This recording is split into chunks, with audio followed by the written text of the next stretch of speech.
নমস্কাৰ দশম শ্ৰেণীৰ আজি 14 আৰু 15 নম্বৰ পাঠ্য অনুশীলনীৰ এই দুটা প্ৰশ্ন সমাধান কৰিবলৈ লৈছো 14 নম্বৰ প্ৰশ্ন 10 আৰু 250 ৰ মাজত 4 ৰ গুণিতক কিমানটা আছে 10 আৰু 250 ৰ মাজত 4 ৰ গুণিতক 4 ৰে বিভাজ্য সংখ্যা কিমানটা আছে এটো উলাব লাগে 4 ৰ গুণিতকৰ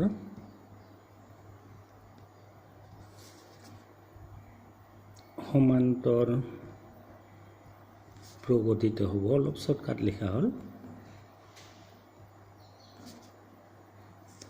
মানে 10 আৰু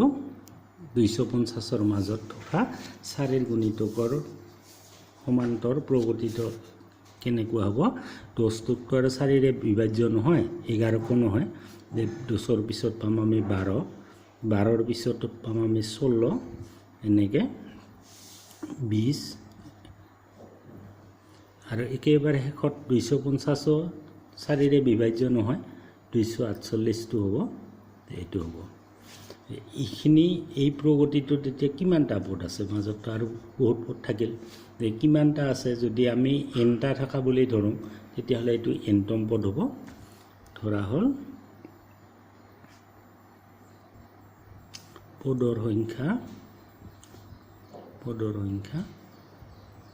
n এইটো লিখাটো অলপ ভাল নহল এইখিনি কথা সোমাই দিয়া যায় এনেকে লিখা হল হ'ব এতেকে a plus n minus 1 into b is equal to an হয় এতে ইয়াত এর মান কিমান a মানে প্রথম পদ হল আমাৰ 12 n ৰ মানটো না জানো তো থাকিব d ৰ মান হ'ব 16 minus 12 মানে 4 is equal to an ৰ মানটো আছে n ৰ মান 248 n তম পদটো আছে শর্টকাট হল আজি 4 into n 4n 4 into minus 1 minus 4 এই 12 টোক আমি হফালে লৈ যাম হফালে লৈ গলে তো মাইনাস হ'ব 4n এই 4 টোক আকৌ হফালে লৈ যাম প্ৰথমতে এটো বিয়োগ কৰি লম 8 ৰ পৰা 2 গলে 6 4 ৰ পৰা 1 গলে 3 2 থাকিব আৰু 4 টো ইফালে আহিলে প্লাস হ'ব n is equal to হ'ব 236 plus 4 240 হ'ব আৰু এই 4 টো পূৰণ আছে ইফালে আহিলে হৰণ হ'ব n is equal to 6 4 24 0 যে n ৰ মান হল 60 অৰ্থাৎ আমি এনেকে লিখিব পাৰিম 10 আৰু 250 ৰ মাজত 4 ৰ গুণিতক কিমানটা আছে 60টা আছে বা থাকে এনেকে লিখিলে হ'ব তো আমাৰ হ'ল 14 নম্বৰ এবাৰ আমি 15 নম্বৰ প্ৰশ্নটো ল'ম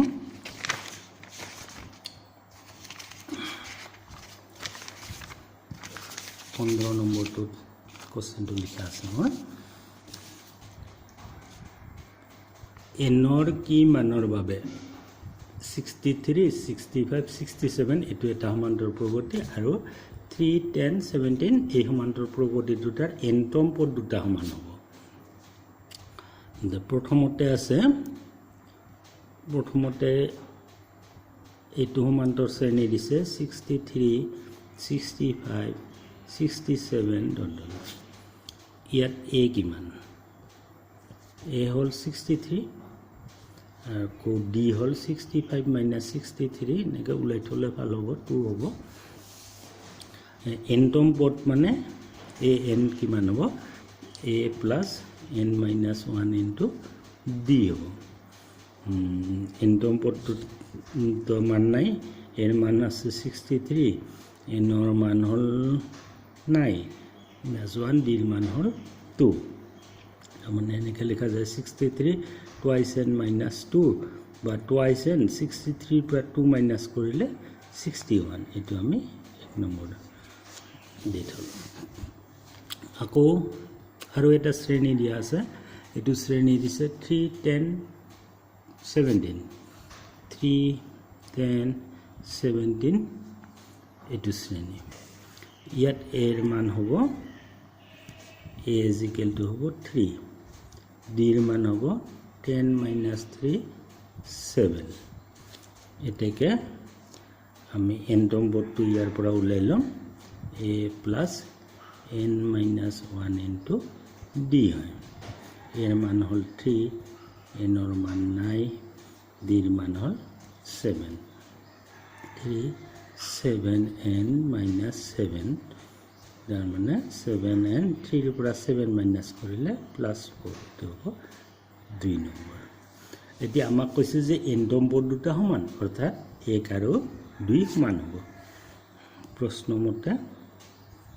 প্ৰশ্ন মতে কি লিখিব পাৰিম আমি 1 is equal to 2 হ'ব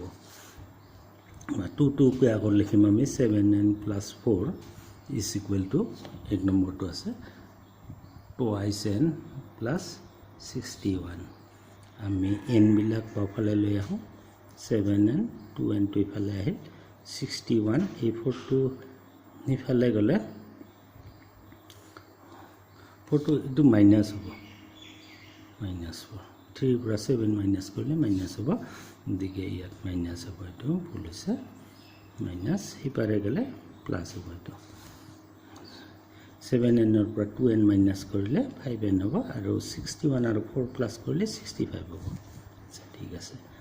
n 65 5 therefore n is equal to 5 13 65 the n এর মানটো 65 হল অর্থাৎ এই দুটা শ্রেণীর ইটো আৰু ইটো শ্ৰেণীৰ এনটম পদ দুটা সমান হলে এনটম পদৰ মান হ'ব 13 13 নম্বৰ পদ দুটা দুটাৰে সমান হ'ব এতেকে এনটম পদৰ মান হ'ব 13 বাস